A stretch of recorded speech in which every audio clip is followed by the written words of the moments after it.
Hello, dear business ladies. Hello to everyone from all around the world. Here is Elena Varnavska, founder of the Businesswomen World community. And today we have the very first guest at our Businesswomen World Inspiration TV. So I would like you to welcome Melanie Claire Houghton, who is a former elite athlete, and currently she is a business coach who is training and inspiring business women from all around the globe so that they are aiming higher. And I actually met Melanie on Facebook as well, so we are keeping in touch via internet, and I joined Melanie's group. Hi Melanie, so I can see you. Let me connect with you right now so that we can let you on board. So let's see if that is working today. Yes, technology is working, and in a little bit, I think in just a few seconds, we are going to welcome Melanie right here. So I can see that Melanie is joining. Hello. Hello. Hello. It worked. It did work. Hi. Hi. Lovely to see you. Yeah, glad to see you. And I'm so happy to have you as the very first guest speaker, inspirational speaker at the Businesswomen World community. Woohoo. So yeah, just one question from me. How did it evolve that you became a business coach? You know, you started as a world famous athlete, and now you are inspiring over 50,000 people around the world. So how did it evolve? Great question. Thank you.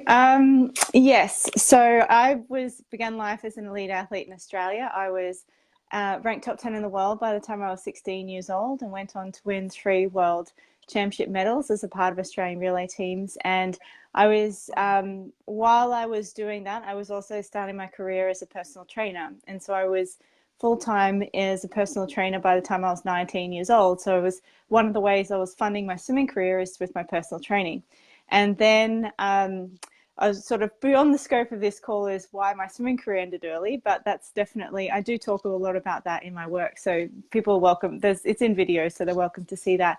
But what you'd like to hear more about now is where that came from. Well, by the time I was 21 years old, I had a 6-figure business. And so I started doing that, and I started then, I got the call up to the Australian Institute of Sport and started working with some of the best athletes in the world as a performance coach for them. And one thing led to another, and I kind of realized along the way that my biggest passion was actually the women that I work with, especially women in their 30s and 40s. And I hadn't quite put 2 and 2 together that my biggest passion, or that my greatest service in the world, was actually helping other women with their businesses, until I realized I started seeing something that came easily for me, which was hitting 6 figures in my business, was a real struggle for a lot of other personal trainers. So I started helping other personal trainers grow their business, and then that grew to service-based businesses, and then that grew to, even bigger businesses.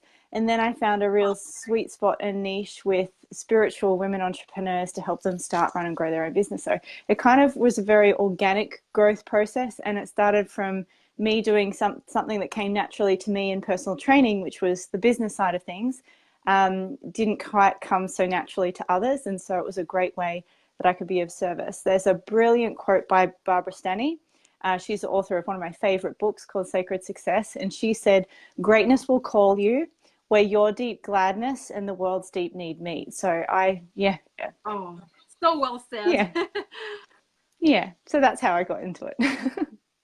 Okay. Thank you for sharing. And today, Melanie Claire will be sharing a few tips about how you can actually raise your self-worth. And this is so important when you are having a business. It's actually a very essential thing. So yeah. I'm giving the word back to you, and I am all ears, and hope everyone can get as much as you can. Okay, great. Thank you.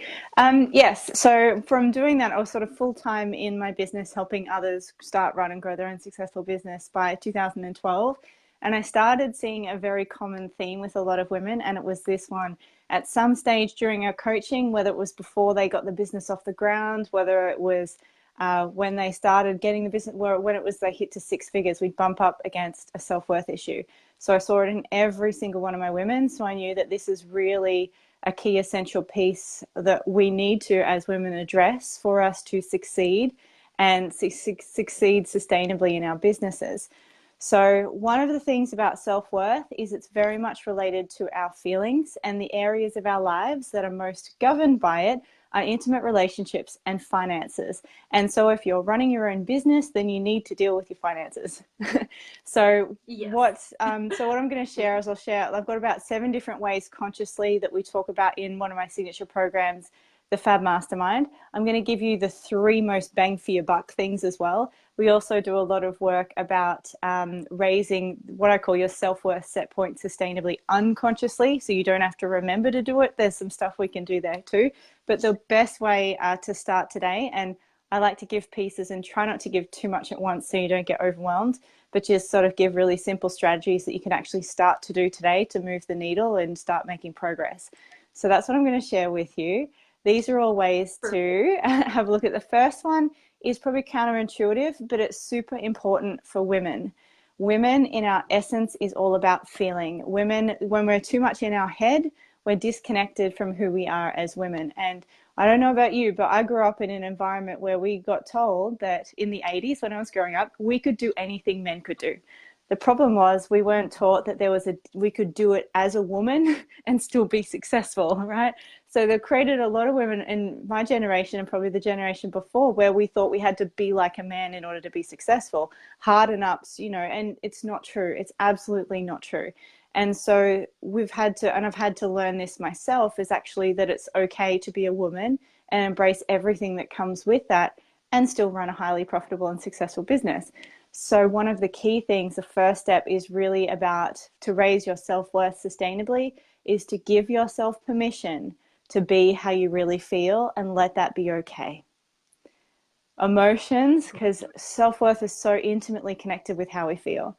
And so how often are we pushing it aside or brushing it down or apologizing? The amount of women that I have who apologize to me for crying. Like, it's like, honey, that's how you feel. It's okay. Now, obviously, there's a certain amount of, we do need to get shit done in business, but if we don't give that same reverence and respect to our emotions and our feelings, there's a very powerful quote that says that if you don't deal with your finances will deal with you. Well, I'd like to say if you don't deal with your emotions will deal with you. So creating space and time to just be how you feel. So one of the ways I do this is most weekends, I like to have downtime. I'm quite sensitive. So I like to have, and I'm an introvert naturally, so I like to have my alone time. And at least one of the days on the weekend, I'm like full permission, whatever emotion comes up, it's beautiful in its essence, and I just give myself permission to be however I feel. Another thing is that, I went through quite a significant personal trauma a couple of years ago. I lost my father to brain cancer. So every now and again, grief comes along and I let it be. And it's one of the ways that it's, I know some people you push it down, whereas I'm more about when it comes, allow it. Have days where if I have a day where it's coming up, like grief is its own beast. When it comes up, there's no controlling it. So I just let myself have a self-care day, and then I get on with what I need to do the next day. So there are a couple of things I do, but I think we need to destigmatize emotions a lot in women, right? It is the very essence of our nature. Emotion is life, but we've been so conditioned to judge what we feel or make certain emotions bad or certain emotions good. Oh my goodness, I do one workshop, it's called Men, Money and Miracles. And when anger surfaces in women, holy Jesus, we've got so many judgments around anger, right? But if we can all make the effort to just, what, this is how I feel, and that gets to be okay today. Just a little more. Yeah. So if I understood the idea correctly, is the first step is to acknowledge that we do have these feelings and to allow them flow and happen. Yes. Instead of apologizing, yes. right? Instead of like feeling, oh no, I shouldn't be angry and I should always be perfect. Yes, Yeah. absolutely. And Yes. this is like the key to letting it go, and then allowing more positive and higher vibrational like emotions come to you. Absolutely. Right? Absolutely. Yeah, absolutely. There's it's like we think that we're on top of it when you just stuff it down, but that stuff's still in your unconscious and it's still blocking you. You know, we're only consciously aware of 5% of our reality. So 95%, if you're stuffing all your negative emotions or judging them, right, that is messing with your ability to grow your business, right? It's hugely. So you've got to clear it out. It's like we've got to declutter our house. We've got to declutter our emotional system.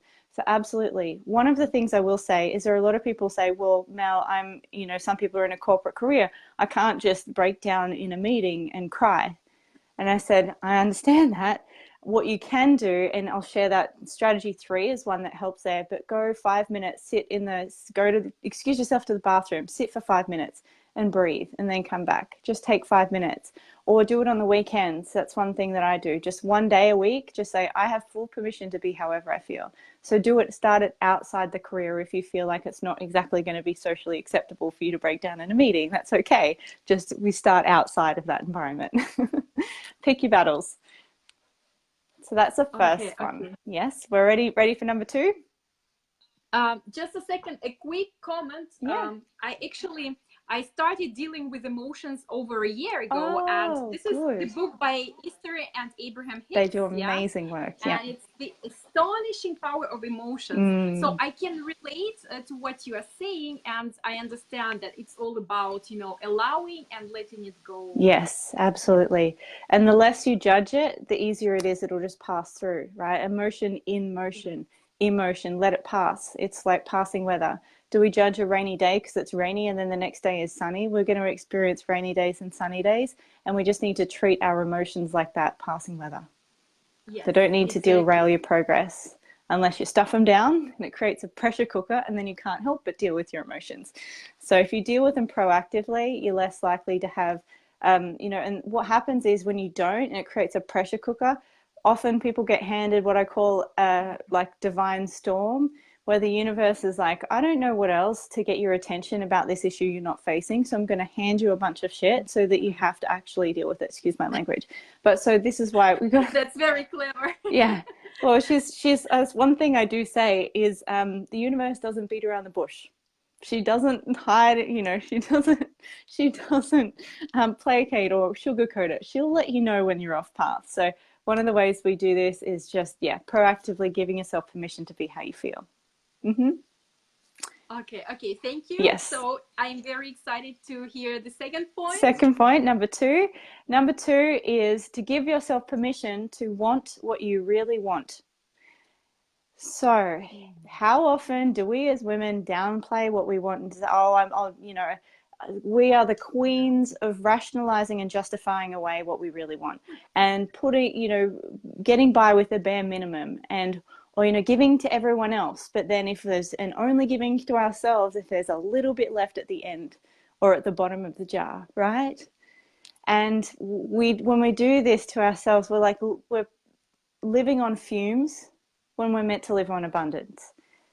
So when I'm talking about just giving yourself permission to want what you really want, there's nothing even at this point that you actually even need to do about it. What tends to happen, and I see this a lot for women, is we want something but immediately discredit it. Oh, I don't have time for that right now. Oh, I don't have the money for right now. Oh, it's not okay to want that right now. Oh, that's for other people but not for me. What I'm suggesting we do is when you want something, before you go into the immediately shutting it down, you give it space and time to breathe. You know what? I'd really like an ice cream right now. And you just allow that to be okay. That's all right. We got the little man in the house.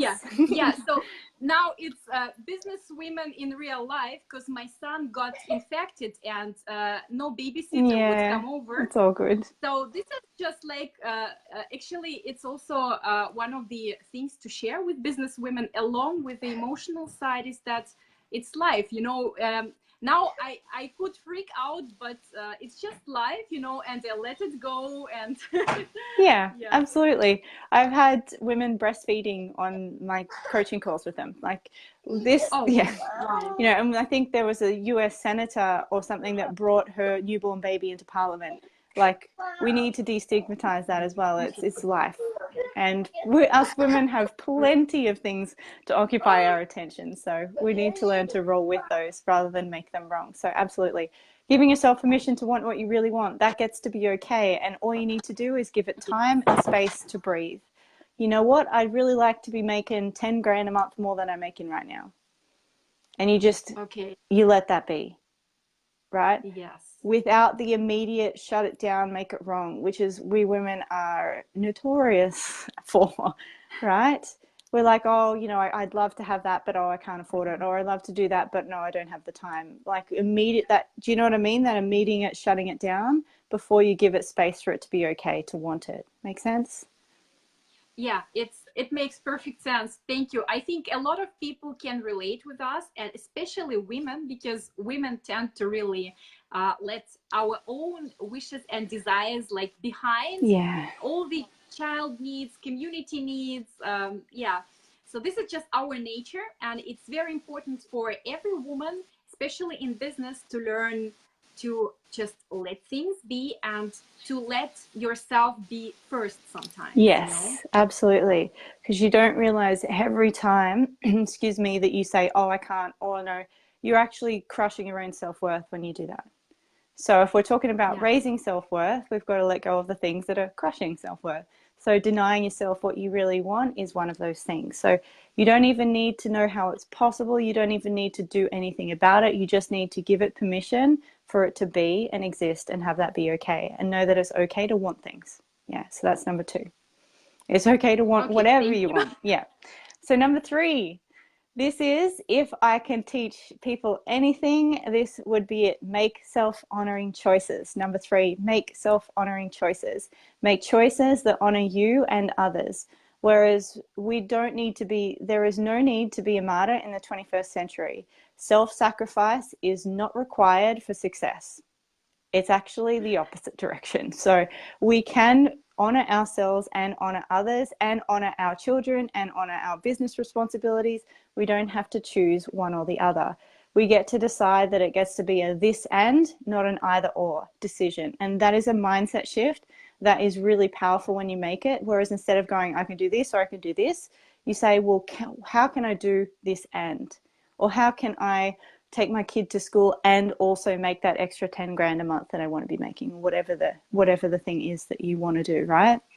This and. So one of the ways that I say that's easy to start making self-honoring choices, because it sounds simple on the surface, but like I do a 6-month journey with people on this, because you've got to really know yourself to know what it is that's true for you and what you actually really want. And that is a journey and a process that every woman really needs to take for themselves and for their family and for their business. So a simple way to start when you've got no idea what would be a self-honoring choice is a simple strategy that I teach people to start with, which is just bookend your days with self-serving activities. Now, this keeps it simple and it keeps it within your choice. 5-10 minutes in the morning, 5-10 minutes in the evening, do something.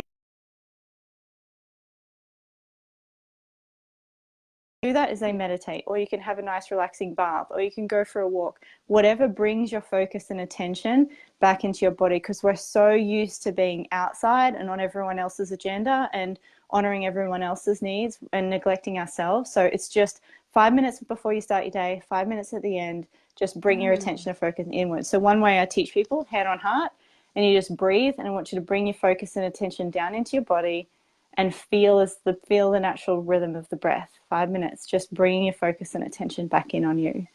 So that's a simple way to get started. Bookend your days with self-serving activities. So shall I do a quick summary? Great. Yeah, that would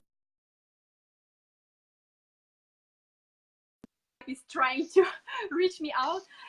All good. So yes, so it's a very simple technique and it's very helpful because I'm using something. Let us summarize, and thanks for watching. So, and thanks for, first of all, coming to us and sharing the wisdom with us, Melanie Claire. Oh, you're welcome.